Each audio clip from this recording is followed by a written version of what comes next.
Hi hello ನಮಸ್ಕಾರ ಎಲ್ಲ ನಮ್ಮ RCC ಫ್ಯಾಮಿಲಿಗೆ. ಸೊ ನಾನು ಲಾಸ್ಟ್ ವಿಡಿಯೋದಲ್ಲಿ ಎಕ್ಸ್ಕವೇಷನ್ ಬಗ್ಗೆ ಏನೇನು ಡೀಟೇಲ್ಸ್ ಇದೆ ಅಂತ ಪ್ರತಿಯೊಂದು ನಿಮಗೆ ಹೇಳಿ ತಿಳಿಸ್ಕೊಟ್ಟಿದ್ದೀನಿ.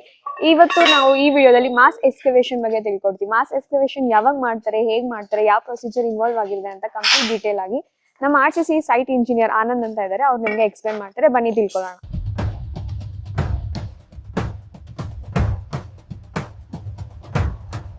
ಸೊ ಇಲ್ಲಿ ನಾವು ದಾಸರಳ್ಳಿ ಹತ್ರ ಸೈಟ್ ಅಲ್ಲಿ ಇದೀವಿ. ನಮ್ಮ ಸೈಟ್ ಇಂಜಿನಿಯರ್ ಆನಂದ್ ಇದ್ದಾರೆ. ಆನಂದ್ ಇವಾಗ ನಮ್ಗೆ ಮಾಸ್ ಎಕ್ಸ್ಕವೇಷನ್ ಬಗ್ಗೆ ಕಂಪ್ಲೀಟ್ ಆಗಿ ತಿಳಿಸ್ಕೊಡ್ತಾರೆ. Okay Anand, hi.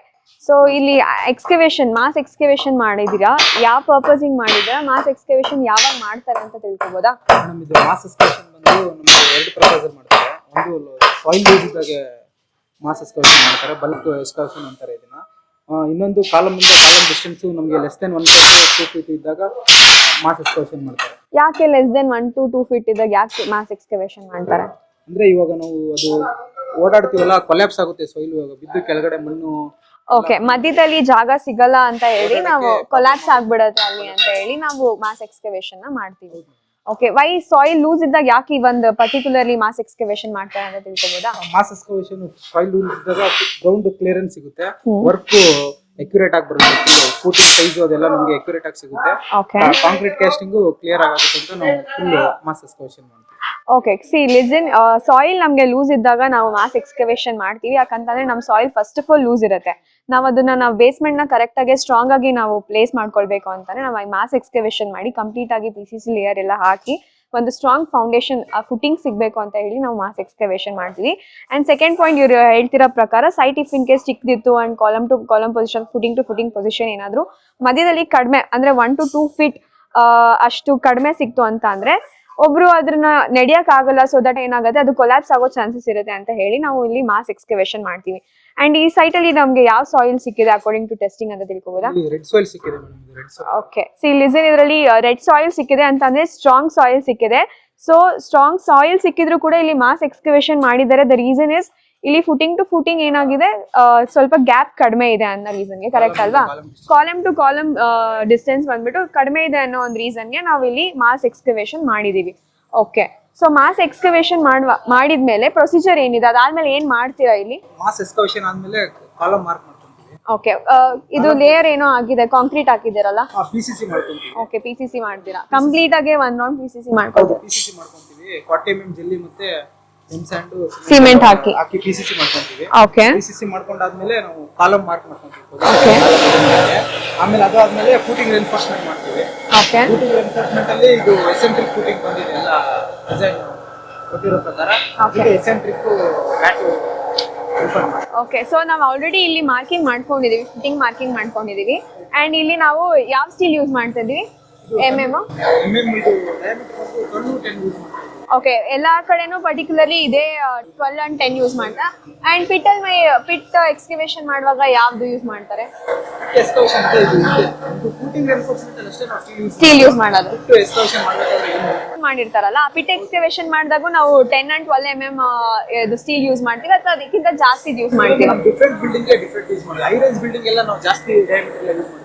Okay, floor ಜಾಸ್ತಿ, ಇವಾಗ ಇದು G+3 ಇರೋದ್ರಿಂದ ನಾವು 10 mm ಯೂಸ್ ಮಾಡ್ತೀವಿ. Okay, high rise building floor ಜಾಸ್ತಿ ಇರೋದಂಗೆ ನಾವೆಲ್ಲ 16 to 20 ಯೂಸ್ ಮಾಡ್ತೀವಿ. ಸೊ ನೋಡ್ತಾ ಇದೀರಲ್ಲ, ಇಲ್ಲಿ ನಾವು 10 and 12 mm ಯೂಸ್ ಮಾಡ್ಕೊಂಡು ನಾವು ಫುಟಿಂಗ್ ಬೆಡ್ ನ ಕ್ರಿಯೇಟ್ ಮಾಡ್ತಾ ಇದ್ದಾರೆ, ಸ್ಟೀಲ್ ಪ್ರಿಪೇರ್ ಮಾಡ್ಕೊಳ್ತಾ ಇದ್ದಾರೆ. So if in case bearing capacity ಜಾಸ್ತಿ ಆಯ್ತು ಅಂತ ಅಂದ್ರೆ ಅಲ್ಲಿ ಜಾಸ್ತಿ MM ಆಫ್ ಸ್ಟೀಲ್ ನ ಯೂಸ್ ಮಾಡ್ಕೊಳ್ತಾರೆ.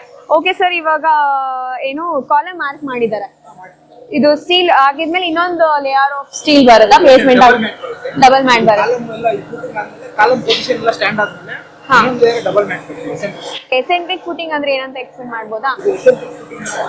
ಕಾಲಮ್ ಪೊಸಿಷನ್ ಫೂಟಿಂಗ್ ಸೆಂಟರ್ ಬಂದ್ರೆ ನಾವು ಸೆಂಟ್ರಿಕ್ ಫೂಟಿಂಗ್ ಮಾಡ್ತೀವಿ. ಓಕೆ, ಕಾಲಮ್ ಇಂದ ಪೊಸಿಷನ್ ಚೇಂಜ್ ಆದ್ರೆ, ಫೂಟಿಂಗ್ ಕಾಲಮ್ ಪೊಸಿಷನ್ ಚೇಂಜ್ ಆದ್ರೆ ಸೈಡ್ ಅಲ್ಲಿ ಬಂದ್ರೆ ಅದನ್ನ ನಾವು ಎಸೆಂಟ್ರಿಕ್ ಫೂಟಿಂಗ್ ಅಂತ ಅಂದ್ರೆ ಈ ಬೌಂಡ್ರಿ ಇಲ್ಲಿ ಕಾರ್ನರ್ ಅಲ್ಲಿ ಯಾವ್ದೇ ಬಂದ್ರೆ ಅದು ಎಸೆಂಟ್ರಿಕ್ ಫುಟಿಂಗ್ ಆಗುತ್ತೆ. ಸೆಂಟರ್ ಇಂದ position change. Okay, if in case column central ಇತ್ತು ಅಂತಂದ್ರೆ it will be a centric footing. Anand, ಇವಾಗ ಮಾಸ್ ಎಕ್ಸ್ಕವೇಷನ್ ಇಲ್ಲಿ ಮಾಡಿದೀವಿ. ಸೊ ನಾವು ಪಿಟ್ ಎಕ್ಸ್ಕವೇಷನ್ ಮಾಡೋದಕ್ಕೂ ಇಲ್ಲಿದಕ್ಕೂ ಕಾಸ್ಟ್ ವೇರಿಯೇಷನ್ ಆಗುತ್ತಾ ಅಥವಾ ಕಾಸ್ಟ್ ಎರಡು ಸೇಮ್ ಬರುತ್ತಾ? ಇಲ್ಲ ಮೇಡಮ್, ವೇರಿಯೇಷನ್ ಆಗುತ್ತೆ. ಪಿಟ್ ಎಕ್ಸ್ಕವೇಷನ್ಗೆ ನಮಗೆ ಕಾಸ್ಟ್ ಜಾಸ್ತಿ ಬರುತ್ತೆ, ಸೊ ಕಡಿಮೆ ಬರುತ್ತೆ. ಮಾಸ್ ಎಕ್ಸ್ಕವೇಷನ್ಗೆ ನಮಗೆ ಜಾಸ್ತಿ ಬರುತ್ತೆ ಫುಲ್. ಪಿಟ್ ಎಕ್ಸ್ಕವೇಷನ್ ನಮಗೆ ಕಾಸ್ಟ್ ಕಡಿಮೆ ಆಗುತ್ತೆ, ಮಾಸ್ ಎಕ್ಸ್ಕವೇಷನ್ ಮಾಡಿದಾಗ ಕಾಸ್ಟ್ ಸ್ವಲ್ಪ ಜಾಸ್ತಿ ಆಗುತ್ತೆ. ಓಕೆ, ಸೊ ಈ ಪಿಟ್ ಎಕ್ಸ್ಕವೇಷನ್ ಮಾಡೋದ್ರಿಂದ ಏನಾದ್ರು ಬೆನಿಫಿಟ್ಸ್ ಇದೆಯಾ ಹೇಗೆ ಅಂತ? ಇದು ಮಾಸ್ ಎಕ್ಸ್ಕವೇಷನ್ಗೆ ಬೆನಿಫಿಟ್ ಅಕ್ಯುರೇಟಿ ಸಿಗುತ್ತೆ ವರ್ಕ್.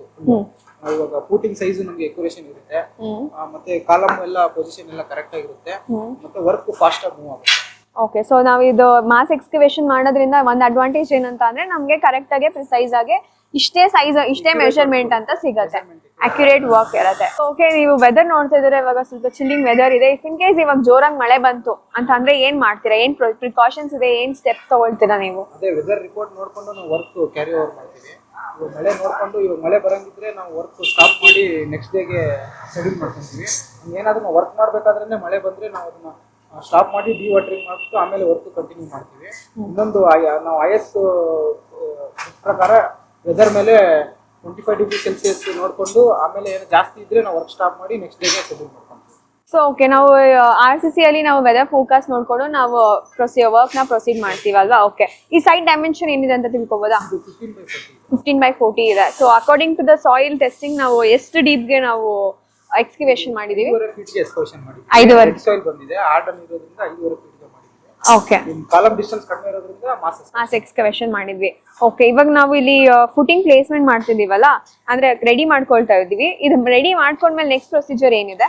ಒನ್ಸ್ ಫುಟಿಂಗ್ ರಿಇನ್ಫೋರ್ಸ್ಮೆಂಟ್ ಆದ್ಮೇಲೆ ನಾವು ಕಾಂಕ್ರೀಟ್ ಕ್ಯಾಸ್ಟಿಂಗ್ ಮಾಡ್ತೀವಿ.